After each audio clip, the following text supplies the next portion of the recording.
So if you yourself have ever struggled with body image issues, or food addiction, actually any type of addiction, funny enough, this would relate in a sense to you for the message of the psychology piece, because the truth is the root of all addiction is low self-worth. And a lot of people at first especially would want to argue with that. The next statement, and a lot of people would want to argue with this too. However, I'm not in a place to argue. You're welcome to just disagree, and then later you'll figure out later that when you do some more inner work that this statement would be true, is that all humans are addicts. What are we addicted to now? If it's a positive or negative addiction, because really to get over any addiction, you'd just have to replace it with another one. And that could be a positive one. However, people with positive addictions that don't even realize that would be an addictive thing, this relates back to the Maslow's hierarchy of needs. If they were to lose those base things, well, what addiction would replace it then? And I say this so it's in this part of the video, right? It's look a certain way, but really could look like I'm pregnant because I just ate so much. My belly's so bloated. My addiction that came back, right, in the years was my obsessiveness over food. But it's not really, yeah, so food and eating it is one thing, but the psychology piece around it, food tastes good. I love to eat food, yes, but again, the root and the core psychology for all of us, and a lot of us don't want to admit this, but going back to the root of the childhood in relation to the household and the beliefs around ourselves. So a lot of people have disordered eating because that came from the root of something that had to do with their family, and then it goes in different directions because it relates to control. So was somebody controlling what you were allowed to have or not have, or the idea around your worth being attached to your appearance? And that actually at the root is the first base. And society, and then, so that's at your first, and then add to that the next. And at what point in society can that change? And then the difference, those who grew up on love versus those who grew up on survival, and how that is. And I say that because it was interesting. So I used to be, and I was, a professional model, but I don't like to identify that way, and I was very uncomfortable with it. I was a spokesperson. However, it still goes back to the idea of things being around appearance. And then the ego, when it gets damaged, how does it move itself out of, so that it doesn't get into comparison? And I had to realize where, and it's like I'm exposing myself, because the intention here, one, my own healing, to understand myself, because that's true, but also then for people to understand the deeper psychology in it, if you can relate to this, if you've been on either side of it, is when we get into situations, all of us as humans we're like animals and competitive and in nature, and every human will experience jealousy, but what you do with that and envy is different. So the actions that were placed upon that. So do you have enough courage to self-analyze so you don't repeat? What type of a person are you, right? So I'm a person, I self-analyze, I self-criticize. Nobody's harder on me than myself, right? And then I learned I was constantly surrounded by people that don't bring me up or make me feel better about myself, that make me feel worse. Or then, and this goes back to the psychology, I guess, if somebody were on the side trying to figure out or wanting desperately to help me, because I've been in need of help and I can admit that, but the dangers of the help. Because what I found was I was attracting a lot of helpers who, when you don't do things their way or you take something from them, then they think they own you in a way, and then it becomes abusive. And that found to be in the way of the system, and that's why I had to stop and realize in my life that pattern of attracting very abusive, controlling people, and that in a way was rooted as well to my childhood. So that's why I stopped in my life. I am very reluctant to take help, although I can acknowledge I need help, and I will take help, but not in the traditional way after the damage that help had. That was the issue, the damage the help did. Okay, so those of us who are like that with trust issues as well, we have to open up and understand that if we feel that way toward the world, it's because we don't trust ourselves and our own actions, which relates to what type of addiction do you have? Do you trust yourself when you're alone? When you're alone, and you can't sit still and you're turning to something, what are you turning to? What are you, can you turn to your work and then you just lose yourself in your work? I'm a workaholic as well. That's an addiction. So, okay, are you getting paid for it or not? What if you lost the ability to do the work you do? That would change. Then what addiction would replace it? A lot of people don't see it that way. But what are you doing when you're alone? Okay, now you don't want to be alone. So if you don't control yourself, for myself, at the period of, it's the food. And so on the psychology piece, again, to share, and as a person who's recovering from really a lifetime of abuse and sex crimes, to be honest, and taking my body back, right? It's part of that, it's easier to just be honest, right? So in not sharing my body with somebody, and becoming a born again virgin, it's been 5 years, and I was only with my husband before and everything like that. But the root, and not being exposed to things like pornography, etc., right, makes a difference, because what's in your head will clearing that. Well, that energy will amp up, which actually triggers the food addiction, because it's against the Maslow's hierarchy of needs. Because as a human and as an adult woman, of course, you have needs that need to be met. So I have an extremely high sex drive. I can, right, for the psychology piece. So a lot of people, but if people were to come close to me with the wrong intentions, it actually shuts down the drive, not amps it up. So understanding that energy. So it's a spun out energy, which triggers addiction. And that's the uncomfortableness. That's what a lot of people wouldn't understand. So the core of those addictions, a lot of people, so I myself know I've never touched an illegal substance in my life. But it is a psychology, like, so somebody, you get uncomfortable, okay, what are you turning to? Because that's the escapism. So that's what I'm trying to say, the root.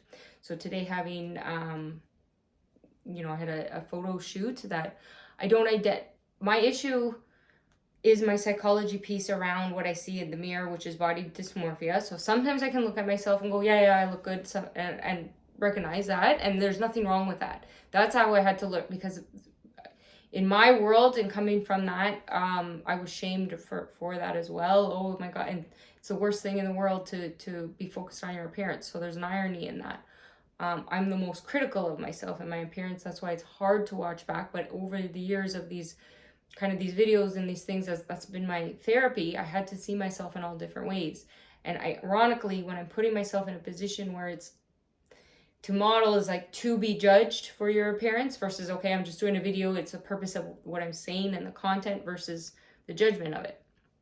When I find myself extra critical of myself, and that brings my depression even worse. Okay, now add in, usually I've done shoots by myself, another element of another person. First of all, if there's a guy or a girl. Guy, well, I'm a woman, so it's not a comparison. Another woman who, she's young, I believe in female empowerment. I believe in empowerment and soul, and that's what I do. Is I've always been, and I'm an exceptional friend. So ironically, why I had to stop. Another reason why I had to have people away from me, because I'm not okay, and I want to naturally give, and I have to learn how to give to myself first. So if you've been a helper, right, and that's your distraction, helping people, that's a way of denying at times the help we need for ourselves, because we really, in the world, we do what we need for ourselves. So it's like, can you do it for yourself? Well, that's the process that I'm in now. And that had to be, and I hope to, I connect with people sometimes, but it's limited in my healing, because my recovery has been extreme for what I've needed anyways. So the comparison, so there's a natural rooted, so this where you would question jealousy of, okay, because I can acknowledge, she's prettier, she's fitter, she's younger. So if you're comparing apples to apples, right, that's an obvious thing, because in life, there's always going to be somebody. That's how it works in our generations. It just does, right? We're going to age, somebody's going to replace, okay, the body's not going to respond the same. What's the psychology issue when you're lonely, you're not feeling good? I'm not good enough, I'm not worthy, etc. Well, that's kind of the irony, is nobody can fix that for you. So you're always going to attract a partner. If you have those beliefs at your core, you're always going to attract a partner that proves you right. So, and if you're giving and giving and giving out of kindness, which you're wanting to do it, like I'm loyal, I'm faithful, I'm whatever, almost like a dog. I don't get that back in return. Okay. The hardest part is the betrayal that breaks your heart, but you still have to come back to, and that's where I said, so in my situation, didn't leave my marriage to go to another relationship. I had to be in the one with myself because I'm such a hopeless romantic.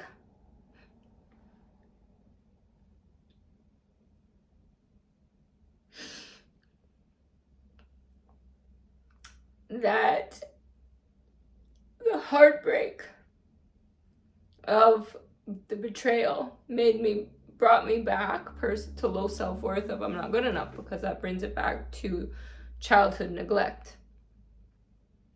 So for those of us if you had narcissistic parents, or you're only good enough if you have a certain social status, or you're basically never good enough in a way, right? If you're like workaholic parents, or parents who never invested in getting to know you,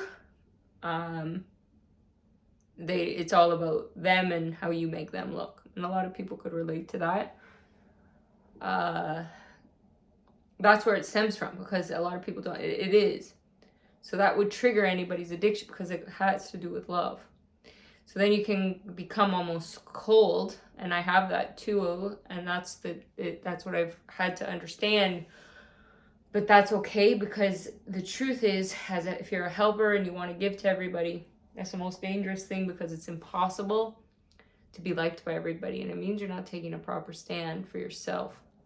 Because you want to learn, this is myself and my boundaries and my worth, and you want to attract the right people in your orbit so they don't harm you. People that have been in situations where they haven't been harmed, they haven't been betrayed, or they had almost like a bubble around them of love, might not recognize when they're one of those people that are causing damage, ironically. I'm incapable of thinking only of myself. I always have a global perspective, but you have to bring it back to a micro. So that's the representation of your own boundaries. There's people that think like that, and there's people that don't. And that's what I'm having to work through, because it's like the mental illness of tuning out the rest of the world and all the voices, because it's like, wait a minute, you have to be good enough for yourself and want to work for yourself, because it's for you. So if you have suicidal thoughts, or you don't feel, or whatever, that's when you are in such a, so micro, right, that you have to expand your mind to think outside of that. But you have to, the first life, if you can't understand your life is worth living and you're worthy, then your life will never be saved. And that's what I battle with. So I've been diagnosed bipolar. That's the issue. I'm worthy, and now I'm so angry. I'm nothing. And the evidence in life, after everything I've done for people, points to nobody cares. This is the truth. That's the evidence in my life. But I had to learn, maybe I'm just around the wrong people, because I know I'm not a person like that. So that would be very ignorant to also think, well, that's my faith component. So the moving forward piece is, then that means I have more healing to do. And that's why I have to do that alone, because I would never, when I'm not okay, take it out on other people. And that's the exhausting part. I'm professional, I'm kind, I'm good. Okay, well, if you have people in your life you're playing a role to, as it gets closer and closer, when do you get to recharge? If you have to put on an act because you can't be yourself around your own family, when do you get to be yourself? That's not healthy. There's people that get to be. What a blessing. And there's people, if they don't behave a certain way or act a certain way, there's severe consequences. Severe consequences, okay? What if you took those consequences in a way and you were cautious to get away so that you could have freedom? I wonder then what would happen to the mental health and the physical health. That's the experiment to myself that I've been on. I've been sick my whole life. My skill is pretending I'm well. I had to acknowledge how sick I was.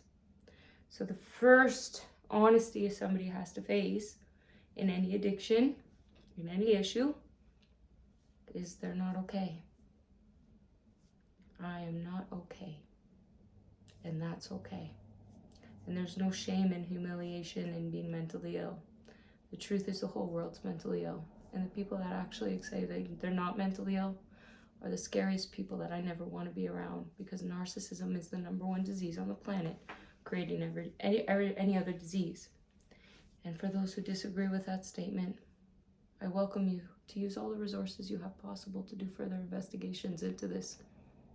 And you'll then maybe learn how this relates to you personally, and then maybe find out later down the road that statement is more true than you realize, because there's something else to this.